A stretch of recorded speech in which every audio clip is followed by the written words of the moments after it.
അരിയൊക്കെ കഴുകി നല്ല വൃത്തിയാക്കി വെച്ചിട്ടുണ്ട്. നമുക്കിതൊന്ന് പൊടിപ്പിച്ചുകൊണ്ട് വരാം. ആദ്യം ഒരു 1/2 കിലോ റവ. നമ്മളിതിപ്പോൾ ഉണ്ണിയപ്പത്തിന് വേണ്ടി കലക്കുവാണ്. 1/2 കിലോ റവ ഇട്ടിട്ടുണ്ട്. ശർക്കര തിളപ്പിച്ചത്. നമ്മളിപ്പോൾ ശർക്കര പാവ് കാച്ചിയെടുത്താണ്. തിളപ്പിച്ചെടുത്തല്ലേ? തിളപ്പിച്ചെടുത്തോടെ ആഡ് ചെയ്ത്. പാവല്ല, തിളപ്പിച്ചെടുത്ത്. ചൂടോടെ വേണം റവയ്ക്കകത്ത് കലക്കാൻ. ചൂടോടെ റവയ്ക്കകത്ത് കലക്കും.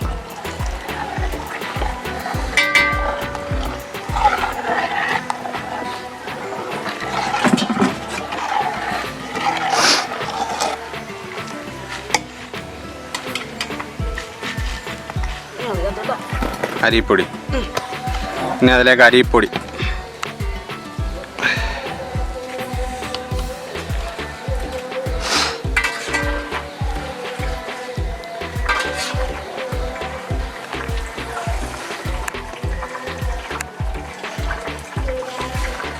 അപ്പോൾ അരിപ്പൊടിയും കൂടി ഇട്ടതിന് ശേഷം നന്നായിട്ടൊന്ന് ഇളക്കിയെടുക്കണം.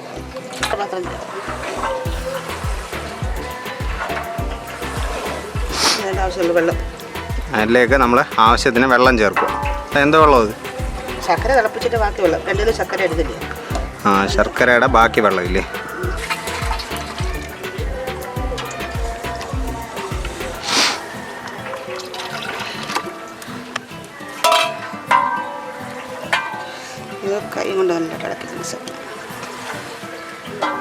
കൈ കൊണ്ട് നന്നായി ഇളക്കി മിക്സ് ആക്കി എടുക്കണം നമ്മൾ.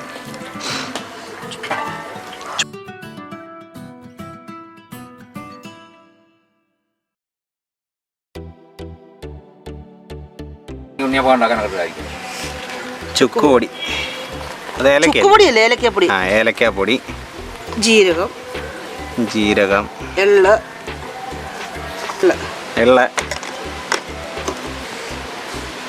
സ്വല്പം ഉപ്പ്. ഒരു മധുരം ഒന്ന് ബാലൻസ് ചെയ്യാനുള്ള ഉപ്പ്. മധുരം ബാലൻസ് ചെയ്യാൻ വേണ്ടി ലേശം ഉപ്പ്.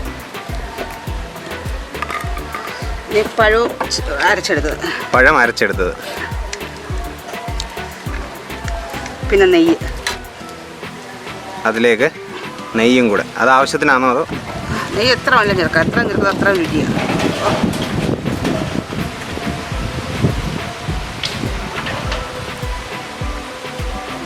നെയ്യ് മിക്സ് ചെയ്താൽ ഇതെല്ലാം കൂടെ മിക്സ് ചെയ്ത് ഒരു 1/2 മണിക്കൂർ നമ്മൾ വെച്ചിരിക്കണം അല്ലേ?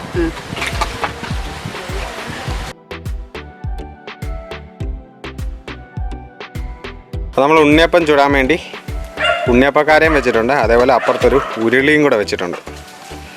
എണ്ണയൊക്കെ ഒഴിച്ച് അതൊന്ന് തിളച്ച് വരുന്നുകൊണ്ടിരിക്കുകയാണ്.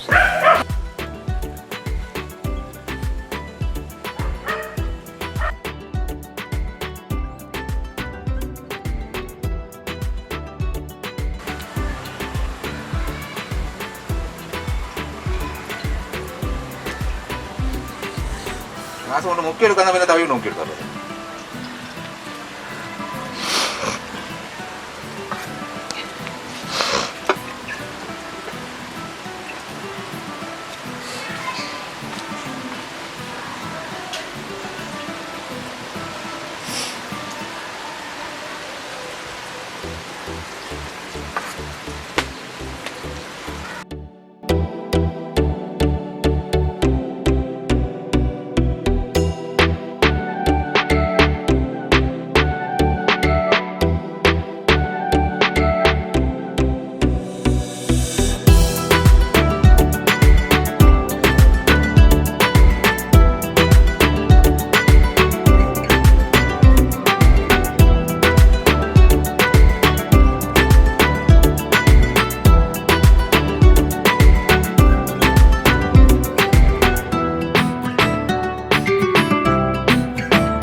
നമ്മളിത് മൂത്തിട്ട് അങ്ങോട്ട് ഇടുവാന്നോ അതോ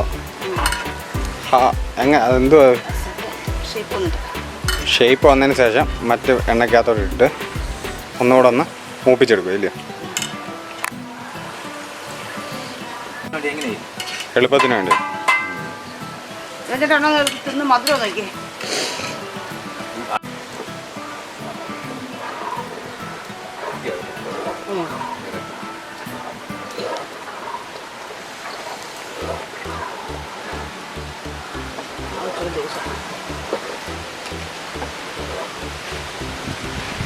അത് എടുക്കുക